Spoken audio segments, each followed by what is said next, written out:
Guys, welcome back to Savianos Sit Down, episode 4. Last week we got to speak with TJ Griffin. This week we get to speak to our dear friend, customer, and beautiful man, Dennis Pullen. Imagine being 18 years old and enlisting and volunteering for Vietnam. Telling them I want to go. Being forced to shoot a real gun with real bullets at real people. It's an amazing story, guys. He's a Vietnam vet, and he's opened up his heart and his mind to us over the years and shared some of the most unbelievable, life-changing stories. We're so excited to share them with you guys today. We hope you enjoy.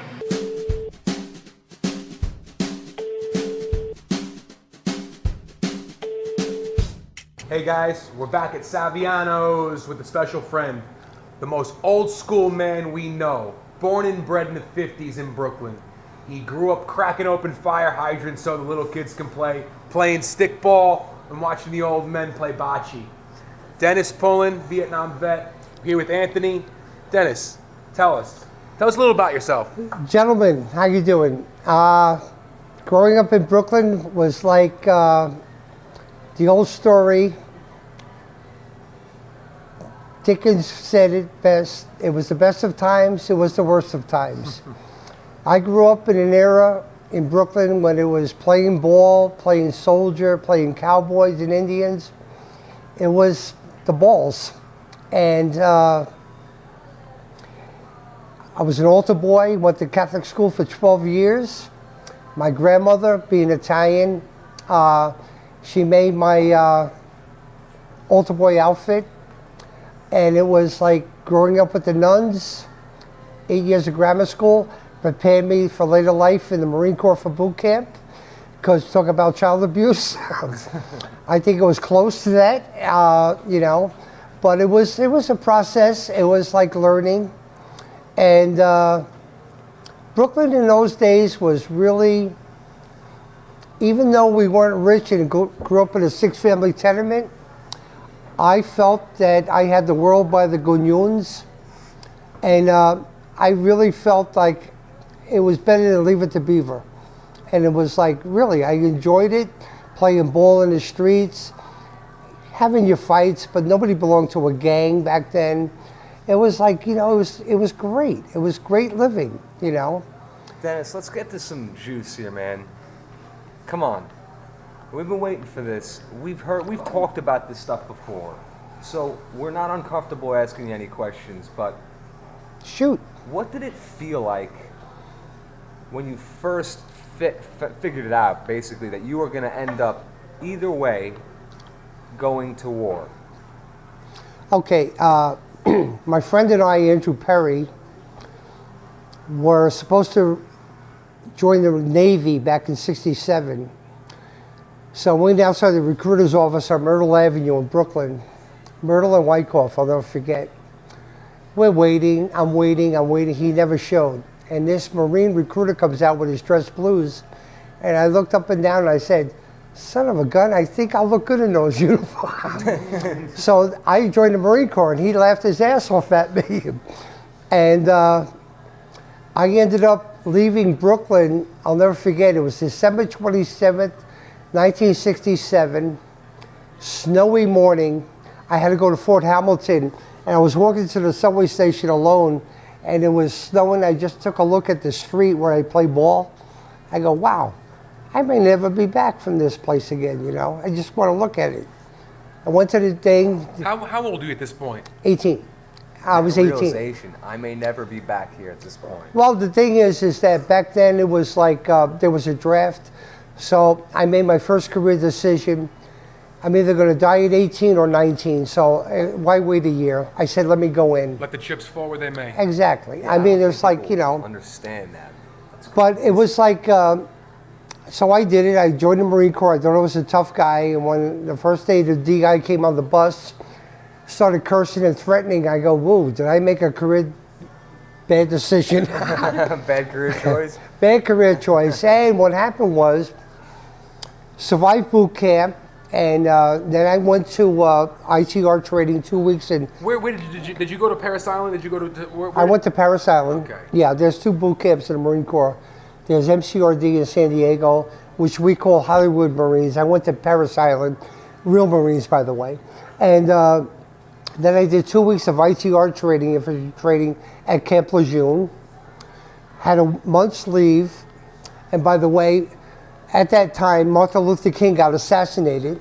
Okay. Wow. And the blacks were going crazy, and my mother goes, "You're going to get killed." I go, "Now or later?" I mean, who cares? I'm on leave. I'm going out.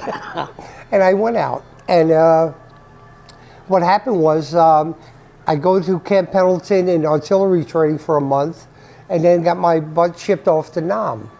But it wasn't like playing war as a kid, because you think of World War II. Hold on. When wait. You get the notice you're going to Nam. Oh, I knew I was right. going. In boot camp, it was, we were sitting at attention when we graduated in our uniforms. And the DI went to everybody's bunk when we were sitting at attention. He said, "You're going to die over there." So I knew I was going there. You're going to die over there. Yeah, I still didn't know where Vietnam was. Swear to God. Didn't know where Vietnam was. Were there any protests going on in the country over Vietnam yet, or was it still everybody's pretty pro-Vietnam at this point? Good question. Actually, I was in like a box, you would say. I didn't know what the outside world was doing. I was on alert to go to Nam. I couldn't even go to my uncle's wedding. Okay. They wouldn't let me. They wouldn't give us leave. We were ready to be shipped out. When did So When did the priest come by? What point did the priest come by when he was doing his thing? And tell the Oh, that's later. That's later on in Okay, Nam. okay. That's later on. But the thing was, oh, you mean for the last rites? Yeah. Yeah, that's later on. But But you're on the plane. I'm right? on Continental Airlines, Flying into where? Da Nang. Da Nang. All right. So you're fighting the Vietnamese army, right? NVA. The North NVA. Yeah, but then we didn't find anybody. I'm expecting as we're landing, wait a minute, where's my weapon? They don't give you weapons on Continental Airlines. And we got into Da Nang, and it was funny. We were all lined up, and we all go to basic training, 105 howitzer training. And he went down the line to CO, and he said to guys in front of me, 155s, 105. I'm the only guy he picked for 4 deuce mortars. If any of you dudes know what a 4 deuce mortar is, they don't even have them anymore. They broke them out after Korea. That's how ancient I am. What are they? What was it? It's a 107 millimeter mortar. Yeah, it's the base plate weighs 250, the tube weighs 156, but it was like, that's another story. I had to learn a different weapon, OJT as they call it, on the job training. But it was funny because, can we mention something about narcotics real quick? Yeah. I was in Da Nang in the back, in the rear, so we decided to climb up one of these outposts. It was about 50 feet up. We got so loaded, we were afraid to come down. Loaded on what? Smoking pot. And we were scared to come down. Then Hold on, wait a second. All right, you'd said something one time to me that stuck with me, and it was whenever you guys when you initially arrived at Vietnam, it was like the soldiers that had been there already were like so excited to see. No, that was on the hill. Time out. You're rushing me now. All right, I'm sorry, Yeah. man. So what happened was we got down the thing. So I went from Da Nang, which was the rear, we call the rear area. They had air-conditioned movie houses. They had outdoor movies with steaks on the barbecue. Those guys had it great. So then I take a transport plane further north to Quang Tri. Outdoor movie the next day, barbecue, Vacation. drinking. I learned how to play. Ain't so bad. I learned how to play Cardinal Puff. You know, it was a beer drink. Next day, I take another transport plane further north to Dong Ha. Okay. Over there having a good time. They say, "New guy, tomorrow you're going out to meet your unit." They give me a mail sack, an M16, and I'm on this hill on a chopper. So I went to the gunner of the chopper and I go, "I don't see anybody." He goes, "Relax, new guy, we'll get there." Landed on the hill. It was muddy, I'll never forget it. And all of a sudden I see this swarm of Marines coming at me. New guy, my replacement. They're kissing me, hugging me. Excited. Yeah, because one of them is going home. I'm their replacement. So what did you feel at that time? So you've just gotten in, you're eating good food, you're watching movies, everybody's having a good time. It's like, this ain't so bad. And then all of a sudden you're dropped, boom, right in the middle of... Yeah, it's like reality. It's like, that's the rear area. This is where the crap is happening. So what happened was, we're there and I'm sleeping in this hooch with people with air matting about 3 feet high. Okay, what's a hooch, real quick? A hooch is, depending on, it's like cardboard, it's like boxes, ammo boxes filled with dirt and sandbags so you can take an incoming round. And it's like, you're like low to the ground. I got my boots off, my rifle in the corner. All of a sudden, we hear boom, boom, boom, boom, boom, boom. What the hell is this? I get up, I almost crack my head. I'm crawling around, I can't find my shoes, and I'm crawling like a typical NFG, which they call a new effing guy. And I kept hearing these guys telling me, new guy, get down, because they could hear the pops. Because of my being new, I didn't understand hearing the pops of their rockets and stuff and their howitzers going off. And when you hear the shrapnel flying over you, for some reason you don't think you're low enough to the ground. You want to dig even further, like a groundhog, you know. And that was my induction into welcome to the field, new guy. Then it was like learning to eat sea rations, World War II surplus. And it was like choppers coming in, dirt, bugs, everything. So these like were leftover, this was World War leftover II food surplus. from World War II. Yes, surplus. Now we're in 68, 69? 68, yeah. Wow. 68, and we're eating this stuff, and it was like, you know. And then you're on this hill. Choppers kept bringing us to these hills, and there was nothing around. It was like, what's going on here? And then one day we woke up, and there's these planes, and there's stuff coming out the back, and we're going, what the hell is this? And the stuff is fooling us. It looked like snow. What was it? Well, years later, I found out they were spraying for Agent Orange. So, okay. And the obvious after effects of that. Well, yeah. Enormous. Well, but And what was that even used to really prevent? Or that was supposedly used by Dow Chemical to get rid of the foliage, so we could see who was shooting at us. Killing all the tall weeds. Yep. Yes, just like they have that stuff, that crap they came out with, that they have the lawsuit now with the Kill the Weeds. I get it. Same company. But anyway, we'll get into that later on. But what happened was, you know, you got ambushes, you get snipers shooting at you, you get your firing missions. I'll never forget, listen to your Jets win the Super Bowl. I had my friend with Armed Forces Radio at 1 o'clock in the morning. We had a firing mission. We're firing rounds. What's the score? God damn it, what's the score? You know? Baby. Yeah, but it was like, you know, and it was like, it was a trip. And then learning to be afraid, because when you're 18, you think you're like balls to the wall Superman. It's like, you know, until they give you body bags to pick up all the bodies. Everybody looks at war movies and they see everything is so sanitized.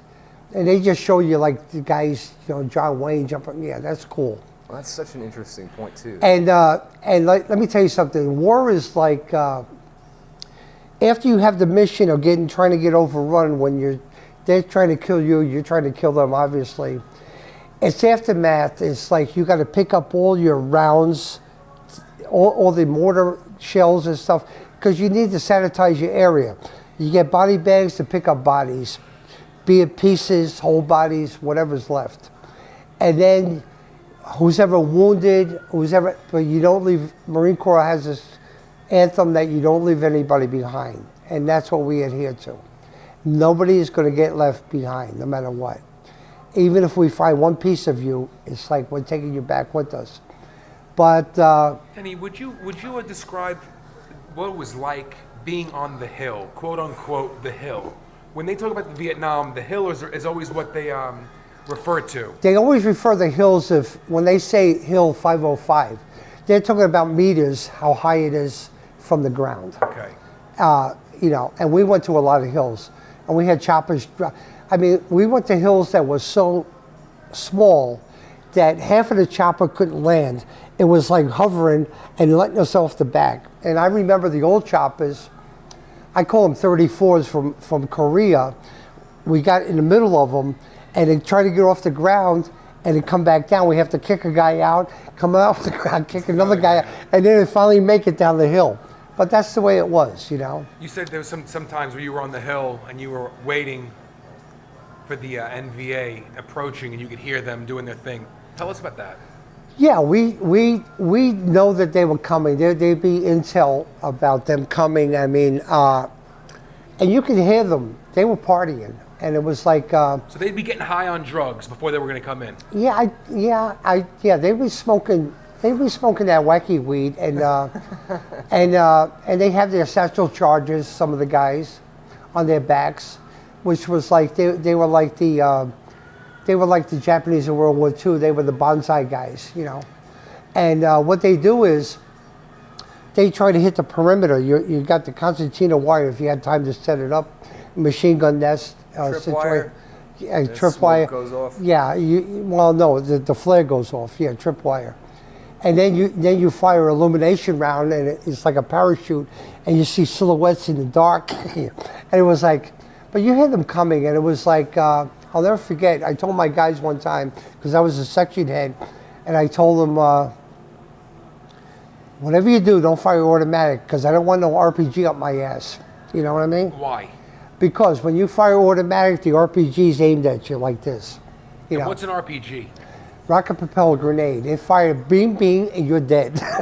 So I didn't want any of that. So the automatic weapon, like an M16 or whatever you guys were using. You put semi-automatic and you fire Single round. manually, bing, bing, bing, or whatever. That's it. Because you don't want to give away your location. I don't want to give away an RPG coming at me. Yes, Right. And I used to throw away the. 18 years old. Dude, our generation is so disconnected. No, it's we play Call of Duty and we Respawn. we respawn on stuff like this. He didn't get a respawn. 18 years old. 18 years old when he was a kid, or 18 was a man already. But you got to understand, though, it was. You don't know what fear is, because you can hear your heart beating, and you know they can hear it, because I sure as shit could hear it. But the thing was, it was like, where am I going to run to? I mean, I'm far away from Brooklyn. There's no way I'm going to run to Brooklyn. So it's like, you got to stay there and fight, you know?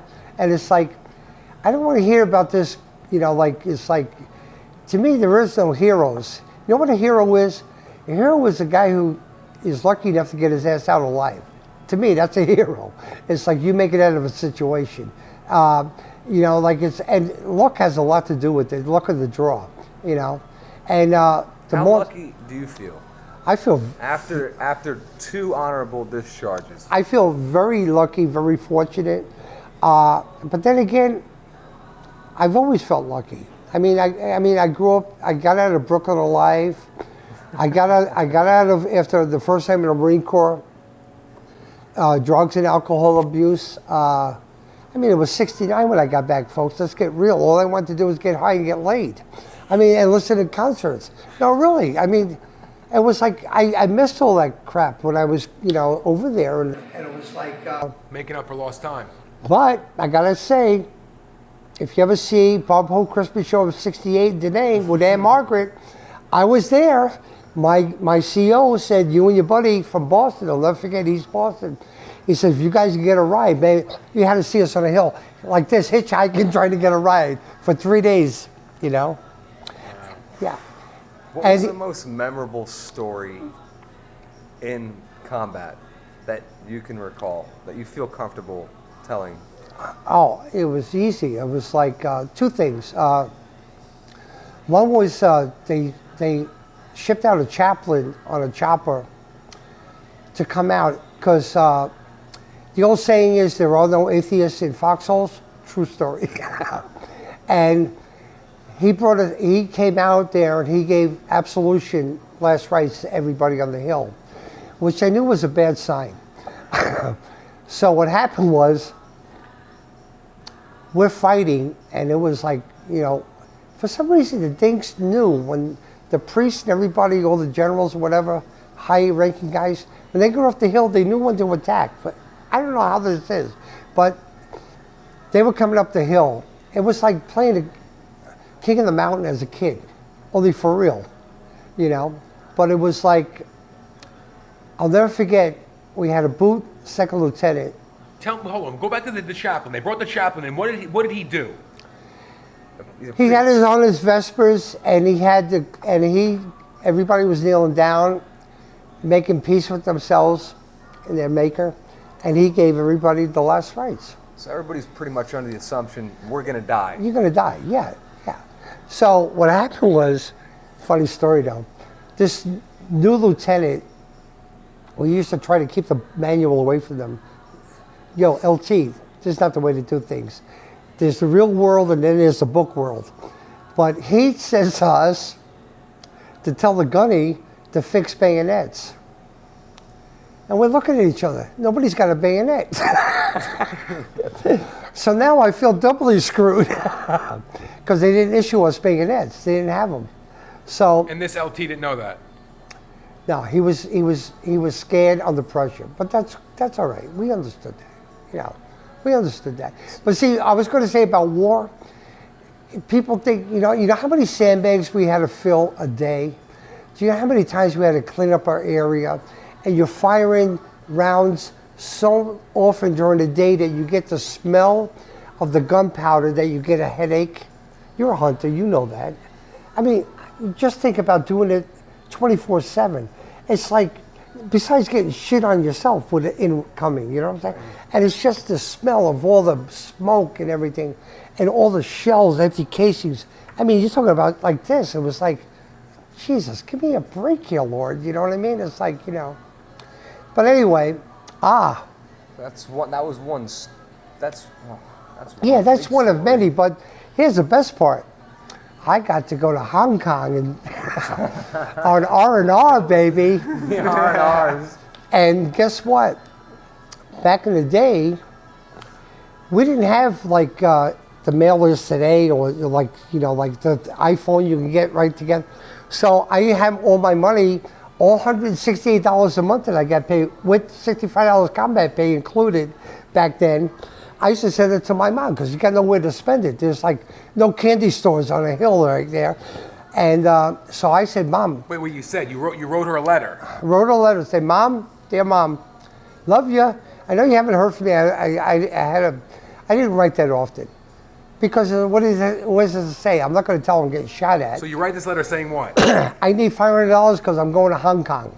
And the reason I chose Hong Kong, because there was a movie with Nancy Kwan and Bill Holden called The World of Susie Wong, and I said, I want to go there.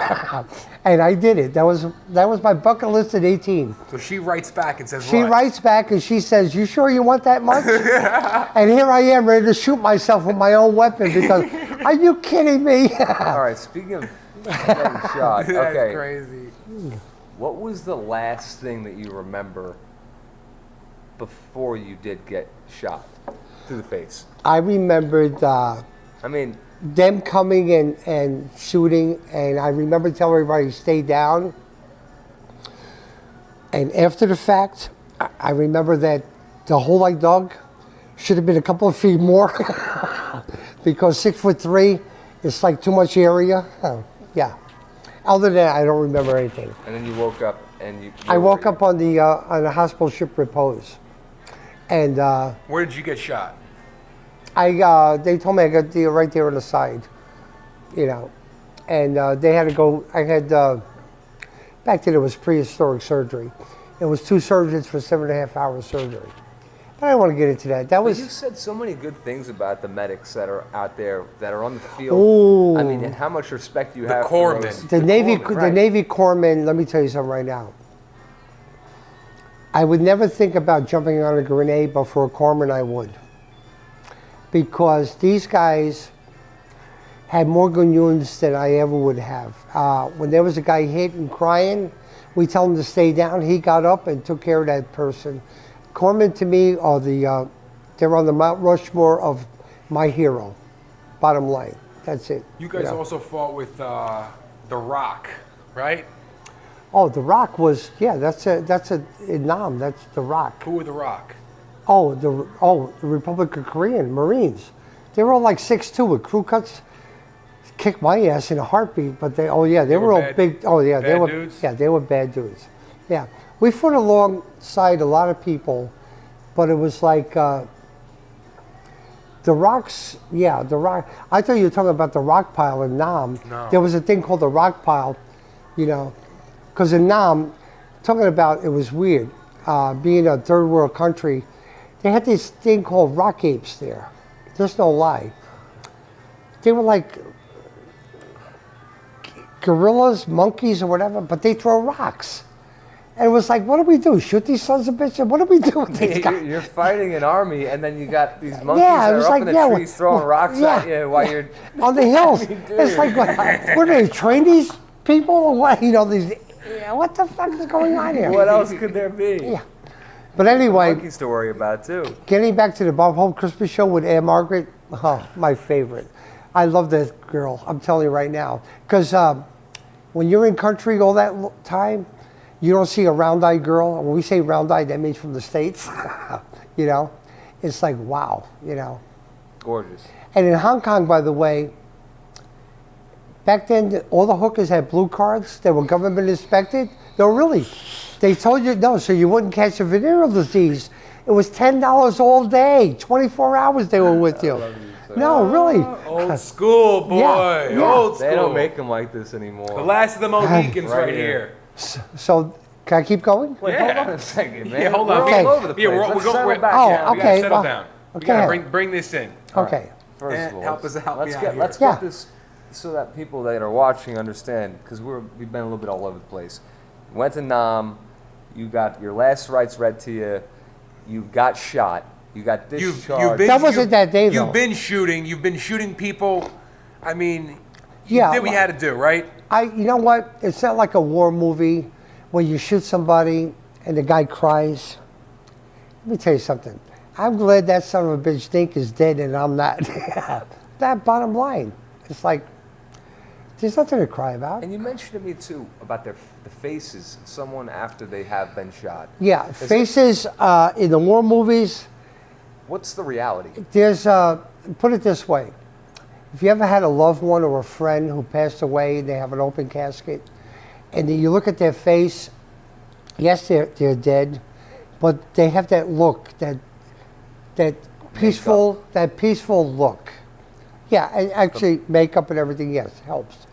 But when you see somebody who's been shot, be it incoming, be it bullets or whatever, they get this cringe look. It's like not. See, that's what I'm saying. Like, movies make war so sanitized. Real war is not like that at all. If there wouldn't be wars if people had to go fight and see the aftermath up close and personal, not movies, not anything. I mean, you can watch movies like the Holocaust, unbelievable, and this, but if you're actually there, I mean, even though that's scary enough, if you're actually there, that would make you think twice about war. We're so far removed in our generation. We're not, I mean, we're about 35, 40 years of difference in age. Yeah. But the difference in how we grew up is so different. War to us was never a real option. Like, we have a draft where we have to go to war. Well, everything is timing, and they're like, they did away with the draft, but you got to understand one thing. If I was able, I got back from Nam, when I got shot, I was 20. If I was able to get off in California, I still wouldn't be able to drink legally or vote back then. But you could go do everything that you just did and came back from. Yeah, I could shoot people. I can go to Hong Kong, get laid. I could do a lot of things. But you can't. At 18, yeah. Right. Yeah. It's weird, What, you know. I mean, Jack, going back to what you just said, yes, that's what's the point of this has now become. We don't even know how to take any of this stuff. We can't. we can't even put into perspective what you've seen in your life, and a lot of people have seen. And our generation, unfortunately, we have been put it under, I guess, a falsity, whatever you want to call it, about what reality is when it comes to stuff like this. Especially American history, compared to our generation, everybody before, it seems like it was a real viable option that the military, you were going to be drafted at some point between World War I, World War II, and Vietnam. Right. It was, I mean, the draft is, we haven't even talked about the draft in this country. Right, you sign up for the Army now, it's like you're doing someone a favor. Yeah. You know, almost. You know, He just, like, there's this old saying that it always had no choice. it always stayed with me. It goes something like this. It goes, life has a flavor that the protected will never know. Life has a flavor the protected will never know. Yeah. Yeah. Okay, let's go into the, so you get, you know, you didn't want to talk about it, you get shot. How long was the healing process till you got out of and you were back in Brooklyn? It took me, I was in a hospital 8 days, my own private room. Yeah, buddy. Very good. When my friends visited me, started lighting up those joints, and the nurses went nuts. It was classic. And then my mouth was wired for 3 months afterwards. When I joined the Marine Corps, went to Nam, I was 180 pounds.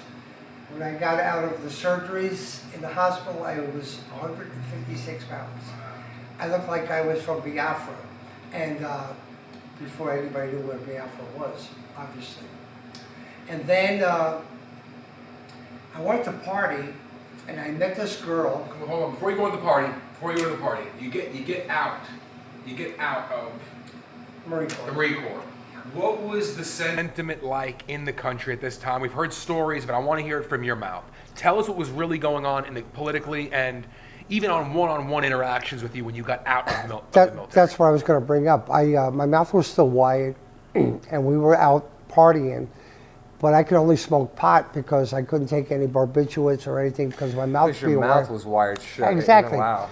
But I met this girl, and she's trying to make out with me. And I'm talking like Humphrey Bogart for like 3 months, but that's cool. But Doc Caruso, my mentor, he used to have this mixture called Meritine that my grandmother used to blend in there for protein because I couldn't eat solid food, obviously. But I met this girl in college at Adelphi University, and we're there. And they're having a demonstration against the Vietnam War, which was a lot of times. And I met her old boyfriend there, a Jewish dude. And introduced myself, no big thing, because my hair is down to here now. And he goes to me, man, I don't want to fight now. I go, that's cool. That's all I said. He goes, but I go fight for Israel. And I got pissed off. So I had to tell him, F you. You don't want to fight here, that's one thing, but you live here. Go live in Israel. Yeah, but how many of those people were there? Dennis, let's be honest here. From what my history teachers have taught me throughout, it seems like you guys were spit on after you guys just Well, that's got what I'm going to get shot. to. I went to see this classic movie in '69, Easy Rider, and what happened was Fonda had this jacket on. They were riding bikes through the South. And he had this American flag. So my grandmother, being a great seamstress who made my altar boy uniform when I was a kid, I said, Grandma, can you put this on for me? And she did. And do you know how many times I got spit on because I had long hair? They thought I got chased by the construction workers, go to see a girlfriend for lunch in Manhattan, and they hung the flag upside down. There was an anti-war demonstration. And what was I going to show, my DD-214? I was running for my life. I mean, they were going to kill me with wrenches and stuff. But that's the sentiment was back then. And people got mad. And I had the American flag there, not to disrespect the flag, because I love the flag. I mean, I'm American. I could be able to be proud of what I'm wearing. Yeah. God, they You treated you fought guys for it. Why would they get? You'd think that they'd be demonstrating against the government. No, who put back us then- in that position. But Back then, the sentiment was not like it is today. And by the way, let me get something straight here. Anybody who joins the military is not a hero. I'm sorry. You know that? They're just human beings who happen to join the military. And I don't say God bless you, thank you for your service now. I always say, stay low, dude, for incoming. That's all I'm going to say. You know what I'm saying? Nobody's a hero as far as I'm concerned. Okay. You're just doing your job job. Done. You know? But the thing was, the sentiment back then was, they took personally that we were baby killers. And when I was at the University of Delphi at that time, people would say, oh, you guys from Nam, you guys are baby killers. Let me tell you something right now. The only dinks I ever killed were wearing NVA uniforms. Never killed an infant, a civilian in my life. Because you know what? I was brought up differently. But just to have that sentiment put onto you is such a shame in itself. Like, Well, it was like, back then, it was like, you gotta understand, it was a growing thing. People going to Canada, people, you know what? People ask me years later, how do I feel about Jimmy Carter pardoning the guys who went to Canada? You know what I say? What is, it is. I didn't think that way. I just thought one way. That doesn't mean I'm right or wrong, or they were right or wrong. It was just that's what they chose to do. Did you hear stories about the military in Vietnam doing those things, killing babies and that kind of thing? Would you guys hear rumors of that stuff going on? No, actually, no. Well, you think this is propaganda? No, I'm thinking that war brings out sometimes the ugliness in people. But I think that, not that I'm a good guy or you know, a saint or whatever, but if you're brought up the right way, I don't think you would allow that to happen. Okay. I mean, that's the way I feel. I would shoot my own guy before I let that happen. Okay, then I think that the majority of the men are like Yeah, that. but you have a small percentage. You have the My Lai incident or whatever, like, you know, and I'm sure, like I said, war brings out, in other words, if you're ugly to begin with, the war is going to make you more ugly. You see what I'm saying? Yeah. You know what I mean? hey, picture your ugliest moment and then multiply it by 1,000 with an M16. And anyway, after I got out the first time, I didn't have any ambition to do anything. I was 20 years old. All I wanted to do, like I said, was get high and get laid. Not necessarily in that order. And so what I did was, I had no direction. And then all of a sudden it hit me. I can't be doing this the rest of my life. Because I was going down, I mean, I was making my friends cry. You think there was some PTSD going on at this point? I didn't know what it was. At that time, I didn't know. But you're looking back. Well, I'll get into that. Okay. That's the future. But the thing was, it was like, I remember waking up in the street, passed out. My friends put me in a car, taking me home.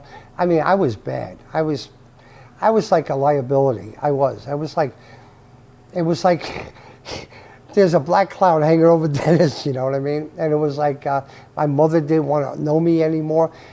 My own sister's wedding, I wasn't allowed in the wedding party. I was ostracized. It was like, you know, and I heard my friend's mother, who was the guy who was supposed to join the Marine Corps, Andrew Perry, with me, who ended up going in the Army in 1970, drafted. And I remember his mother, I overheard her telling her girlfriends, see him, that's his friend Dennis. He hasn't been the same since he came back. And I go, what the hell does that mean? No, really, I mean, what the hell does that mean? You know, because nobody's the same anymore, you know.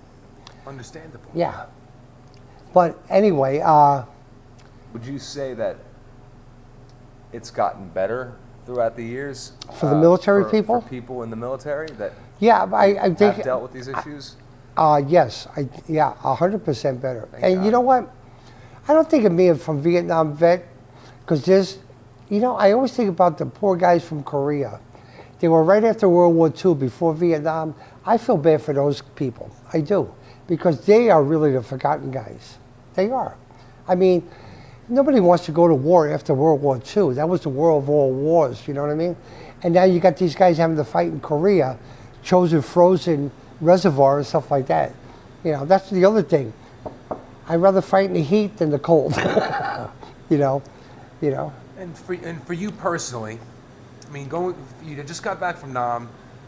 You did what you had to do. Okay, we'll just say it that way. And you get home, and you're.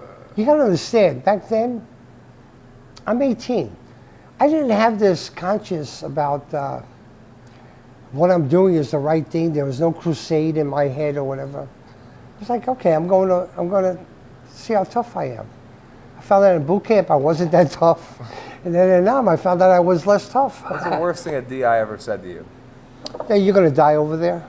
All right. You know, when we graduated. Here I go, it's like, man, I'm so proud. And it goes, he brought me down real quick. It was like, you know. When was a turning point, Denny? When were you like, you're like, I'm not going to live this way anymore. I'm going to really change my life around. When you made that personal decision not to live with that cloud over your head anymore. You know, what cloud is that? Getting high? You talked about the black cloud over your head. That was over your head. Then when was that decision made that you wanted to get out of it? Joey Caruso, my best friend I grew up with, whose pharmacy, we used to take all the pills. And but what happened was he was crying one day, and I go, what's wrong? It got to the point where I got so bad when I got sick to my stomach, he'd be holding my coat, I'd be slipping on the ice getting sick. And I'd black out. I wouldn't know where the hell I was, you know?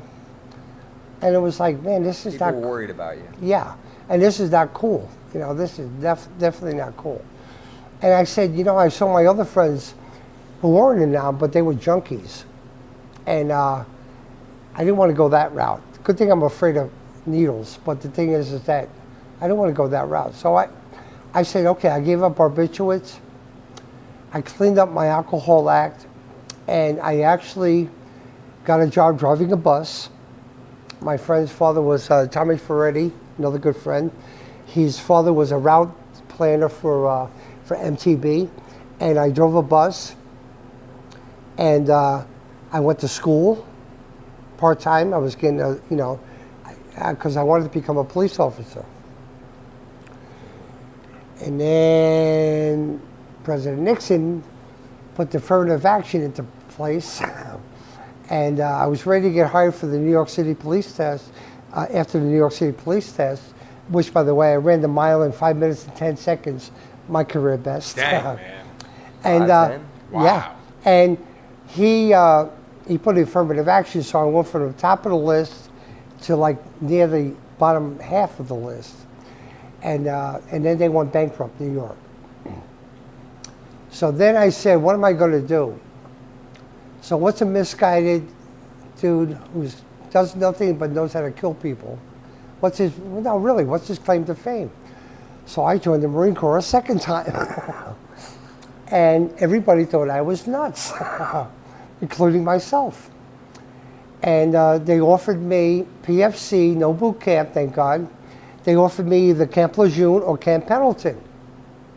I said, let me go to Pendleton because I want to go to the left coast, California. First day there, who do I meet? My gunny sergeant from Nam. And he said to me, what the F are you doing here? I go, because I love you too. That's why I'm back.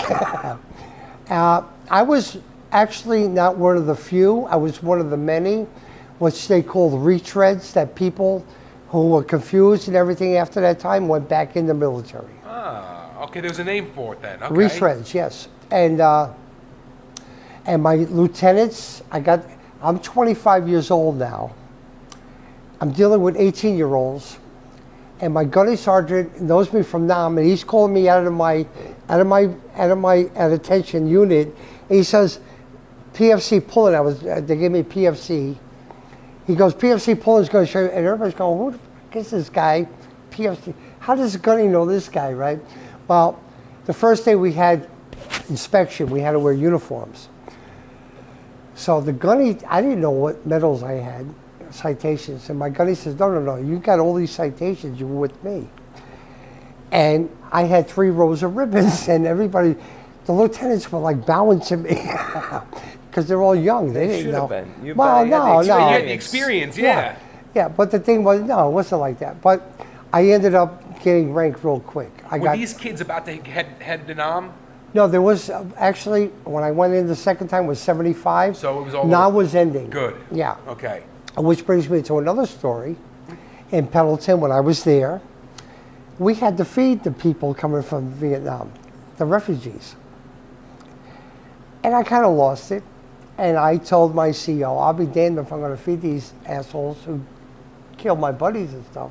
You didn't know who was who.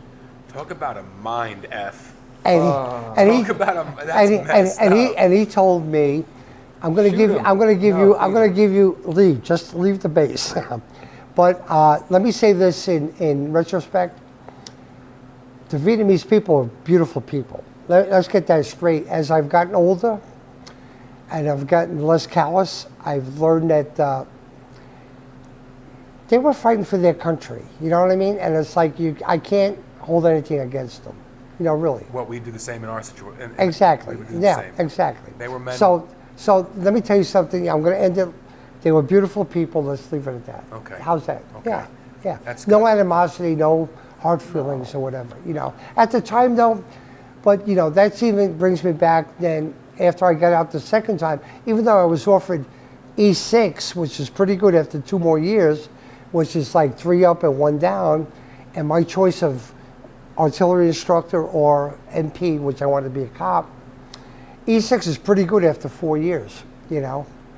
And I said to myself, geez, the Marine Corps, one screw up, I'm going to be busted, you know what I mean? So I was kind of nervous. So I got discharged, 2 honorable discharges from the Marine Corps. And I worked for American Airlines, which starts a whole new game. Can we fast forward now to the day of 9/11 and what happened the day of 9/11? Okay. What were you doing that day? 9/11, I was line control in San Diego, which means I'm in charge of the ramp area. You're working at the airport. Yeah, okay. I had about 120 guys under me. Of course, I had the my GM and everything on top of me, but I was like the gunny sergeant of the ramp. That's what, you know. I was in charge. I assigned people, and I'm the guy who had to either slap somebody or like threaten them or whatever, you know, being union guys. And I'm out having a cigarette. My flight left at 6:20. It was the first flight out of San Diego Airport of the day, of all the airlines. It was going to San Jose. So I'm out having a cigarette because you couldn't smoke on the airport grounds. You had to go outside of security, which back then security pre-9/11 was nothing. So I'm having coffee and a cigarette. I get a call on my radio, line control Dennis. It's operations. Yeah, honey, what's up? She goes, Dennis, I need to see you. I go, honey, I'm just having I thought it was a mechanical. Here I am, assuming, you know what that means, right? So I said, she goes, Dennis, I need to see you now. So I died it out. I went in there, what's up? And I go into operations. She shows me what's going on in the World Trade Center. She goes, you got to get out to the ramp, and you got to get on the headsets. The pilot's waiting on the center line. You got to get him, tell him, come back to the gate. I got on the headset, said, Captain, blah, blah, blah, gave him my name. And I go, listen, I need you to come to the gate, announce to everybody to deplane, no questions asked. I told her I want every effing dick off of that airplane because I sent guys up the back. Well, no, it wasn't. I'm sorry. It was a 737. I sent guys on the jet bridge. If it was a Super 80, I had guys going up the back and up the front, making sure, because we didn't know what the hell was going on. Everybody, they made sure we locked up the plane, moved the jet bridge away. Chalked it, that was it. I made sure everybody, and my GM, every time I just went to see him in June in San Diego. He brings up the story. In fact, there's a thing he puts in there that he thanks me, and I tell him, come on, man. He goes, without you that day, I'm just doing my job. That was it. But it was like, it was scary times. It was like, you know, I've been in those World Trade Centers as a kid growing up, and I remember before they were built, I remember when they came down. So that's like history right there. But it was like, it was definitely a bad trip. I mean, it was like, in Nami, at least you had a weapon. Over here, you were helpless. You know, what blows my mind about this whole thing is that you called the Marines back. Oh yeah, well, that's a funny story. That's a funny story because I'm in my mid-50s. So I called up the recruiting office in San Diego. I said, listen, I was in the Marine Corps. I got 2 honorable discharges from the Marine Corps. I'm a non-vet. I said, I know how to kill people. I'm ready to go out and take care of those ragtops. I go, I'm ready. And he goes, "Sir, thank you very much." And he let me down gently.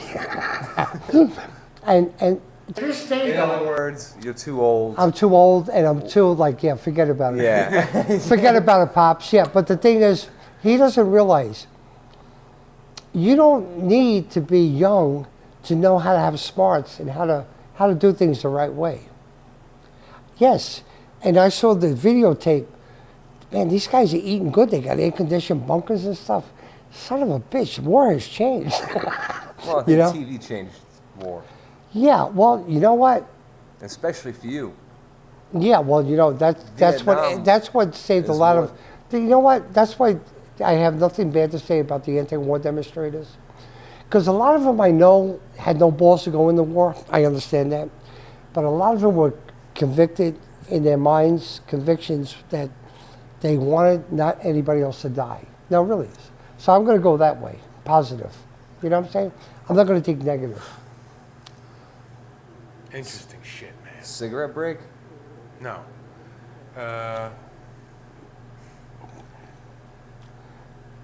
Now, there's a lot of weird stories in between all of them, though.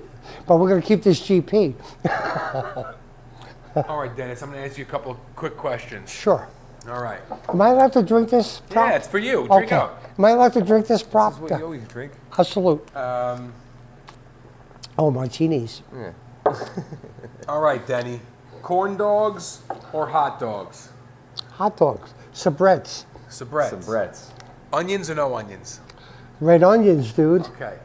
Mustard. All right, are we going supreme pizza or cheese pie? Cheese.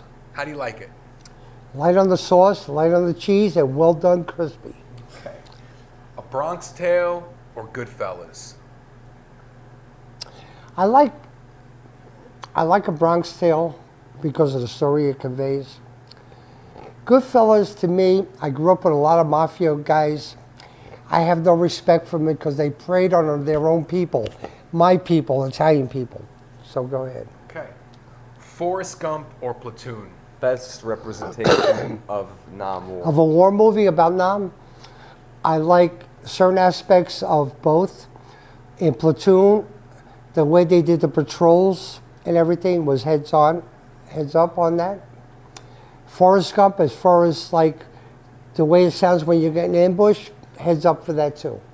Yeah. So both, a little bit of both. So pretty much Forrest Gump for the actual atmosphere of what the war was like. And About getting ambushed when they were showing the incoming or something. that's so Yeah. funny. I know. Yeah. A movie like Okay. Right? Yeah. Vodka or scotch? Ooh, it depends on the season. I liked vodka martinis Great. during the wintertime, and I like scotch during the summer months. Cabernet or Chianti? Cabernet. Oh, without a doubt, Cabernet. Brooklyn or San Diego? San Diego. Oh, I didn't see that one coming. Oh, San Diego. Okay. You got to understand. That was that. I called my family up and I said, "You believe they're paving the streets and they don't even need, there's no potholes." San Diego, without a doubt, yeah.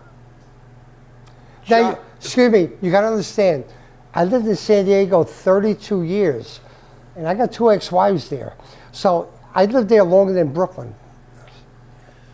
Robert De Niro or Sylvester Stallone? Oh. Man. De Niro. They're not even close. Okay. Jets or Giants? Giants. Mets or Yanks? Mets. Okay. Giants and Mets. You don't hear that one very often. Well, you got to understand, my uncles were all New York Giants fans when I was growing up. Dodgers, I was still too young when the Dodgers left and the New York Giants left. But I waited until '62 when the Mets first came out, and I became a Mets fan. All right. And there's one more story. Can't understand, real quick. I know these boys are Yankee fans, which is like, okay, New York, but rooting back then for the Yankees was like rooting for U.S. Steel. So go ahead. When we all feel the same. We all feel the same about the mafia. We know they preyed against their own people. They were gangsters. We get it. From start to finish, tell me the story. Tell us the story. Do not incriminate yourself. Do not incriminate us, but tell us the mafia story. Which one? You know the one. with the crawling down the fire escape, remember? Oh, okay. I had a friend when I got out the first time from Nam, and Dominic Natali. I could say that. I could say I could say that now because he's been missing for over 50 years. Okay. So he's not going to sue. Trust me. So he was going out with this girl. Let's call her Michaela, Irish girl, and him and her owned a candy store. They bought a candy store in Bay Ridge, Brooklyn. So we knew each other from growing up working at Caruso's Pharmacy. Now Dominic was like 10 to almost 15 years older than me. You know, and he used to have he goes, do you know what my alias name is? What's that, Dominic? He goes, Nat Danik. Okay, Nat Danik. Okay, where the hell did you get that from? Well, what happened was, Dominic goes, Dennis, he goes, you want to work in the candy store for me? I go, dude, the candy store? He goes, I'll give you $100 a day cash and you can have my card to use. You got it. So I'd be there taking care of a customer. He'd be in the back of the store like this, watching him with his hand on the gun. And he'd come up to me, he goes, who are they? How the hell do I know, Dominic? They bought cigarettes. How the fuck do I know? He's always paranoid. He was so paranoid. He used to live in Queens Village, right off of Queens Boulevard right there, you know, going to Rockaway. Let's not give any addresses away. No. So we hang out, and he had big bushes there. And he come in with his girlfriend about 1:30 in the morning. I go, let's scare the shit out of Dominic. So we jump out of the bushes. I go, you're dead. And he jumped like this and the gun go flying and stuff. I go, Dominic, I can't handle pressure, dude, you know. Well, what happened was, Dominic and he comes up to me, our friend Johnny Benetti had this printing press. He's dead also. So what happened was, he comes to the drugstore and goes, Dennis, I got these phony $20 bills. How are we going to move them? Counterfeit. I go, easy, dude. Back then, the subways had lockers. After 9/11, they don't have lockers anymore, obviously. So we took one bill out, put it with our regular money, put the envelope in the locker. So we go around Manhattan, buying a pack of cigarettes, giving a $20 bill, getting change, getting me a newspaper. And Dominic goes, man, you're great, you know. Well, that's how me and Dominic, you know. And I also... How did he become missing? What happened there? Time out. All right, I'm going to get right. that. Dominic also had a penchant for going out with married women. So one day he comes to the drugstore, and Doc couldn't get a gun permit back then. So we used to have a .45, a rifle, I think a .38, I can't remember. Well, anyway, he said, I got a good lawyer. Anybody trying to rob it, shoot him dead, I'll get a lawyer, you get off. No problem. So Dominic says, Dennis, I want to kill this guy. Why? Because I like this girl and she happens to be married to him. Okay, you want? So I said, Dominic, I'm going to take time and effort to show you how to use this. So I showed him the 3 safeties on the old .45. Hold on a second. Why? Why? Let's get back to Hong Kong. Oh, no, you want to get back to No. the candy store. Let's go. Let's say, okay, so Dom, let's fast forward a little bit. No, he didn't shoot anybody. I'm going to, He disappeared. Yeah, this is way before though. But it's a funny story because he comes back. I go, well, okay, did you shoot him? He goes, no, give me it. So I went like this to him. I go, you waste my time right now? He's going, no, don't shoot me. I go, Dominic, I love you. I wouldn't shoot you. No, it's a good story. No, that's a good story. Well, anyway, here's what happened at the candy store. His girlfriend calls up. And I'm staying with my grandmother at the time. God love her. She couldn't speak English, but I was bilingual, so it was great. And Michaela goes to me on the phone, Dennis, I think something happened to Dominic. Now, I know Dominic likes to go with other women, and it's like I don't want to rat on him, so I said, well, you know, he disappears, this and that. Well, one day goes by. This was a Sunday morning. 2 days go by, 3 days go by. Now, I'm getting a little nervous. Not nervous, but worrisome. She goes, Dennis, we got to get into his apartment. He's got a rifle and he's got pot in the refrigerator. So here I go. I'm the Marine. I'm going up. I'm going up the clothesline up there, up the telephone pole. Jump on his fire escape, Here I come down with a rifle in broad daylight and all this pot in the refrigerator. I'm coming down like, this is classic. This is classic. Well, Dominic never showed up. A week goes by, 2 weeks, 3 weeks. Finally, the detectives from the 83rd Precinct come and get me in Brooklyn. And they take me into the interrogation room. They show me this guy who's bound and gagged in the back of a trunk. He's hacked to death. They go, do you mind if we take fingerprints to see if they match?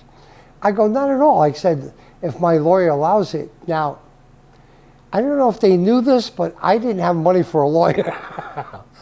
But what happened was, years later, I found out the guy that was bound and hacked to death was her estranged husband, Michaela, his girlfriend. Dominic, my friend, God bless, I never heard from him again. I think he was cut up and used for chum in the ocean, because never heard from him again, you know. Wow. True story. Wow, Danny. Yeah. Unfreaking real. What happened to the weed? I don't know, I gave it to her. And then she wanted to go out with me. And I said, wait a minute. She went out with this one guy who was a fireman. When he left her one night, crossing the street, he somehow got run over and had 2 legs broken. My one friend disappears, and I told her, honey, you ain't that good. Bad luck. Yeah. Where are you gonna find this kind of? No. I mean, these are real things, dude. And you have a million stories. 50s, 60s in Brooklyn. Oh, That's why I so left. much That's why I different. left Brooklyn, because it was like, what am I going to? I want to go to Rikers Island with my other friends, Vinny Fink and them. I don't want to end up like that, like junkies and stuff like that. You know what I'm saying? Yeah. No, did the really. right thing though, man. You left and you. Join the Marine Corps again. Well, you came to Texas, American Airlines. Yeah, and by the way, the first time I came here in '82, this wasn't Savianos, by the way. It was something New York. What was it? Naples. Naples. It was Naples, because these guys were located here. Then I was here in '86 to '89, the second time. I still didn't know you guys. I probably did, but not too often, because I lived in Euless, in mid-cities. The only apartment complex back then, remember? Yeah, back over There was no 7-Eleven, there was It's a nothing. Yeah, different area back then. exactly. And then I came in 2003, and I'll never forget, because you guys had sandwiches at the time. I came up here, and I met Jack one time. I said, it's okay, I'm going to go outside and have a cigarette. Is that cool? Because I didn't know you guys, you know. And then start coming in, this and that. And then Anthony I met, who was real young back then, sitting at a booth with some ladies, and his dad told the story later on. He goes, go do that table. He goes, that guy tips well. No, it's funny because that's exactly what happened. It was a lunch afternoon, and my dad was like, hey, he tips really good. Go take care of it. And I'm like, okay, Dad. And he did. He tipped me that 20 on like 25. But We could sit here, guys. For forever, yeah. I know. mean, we do. We have these conversations all Yeah, the time. and I excuse the storytelling, because when you're my age, I have so many of them. It's like we'll be here all day, We love them. which is Dude, like and they're boring. great I know. stories, Daddy. know that. And we love you. I can't thank you enough for doing this. Thank you. I love you guys. Love you too, babe. Love you babe. guys. Guys, we really appreciate love you you, babe. watching. Like us on Facebook and subscribe to the YouTube channel if you're watching on YouTube. Can't thank you guys enough again. Appreciate it.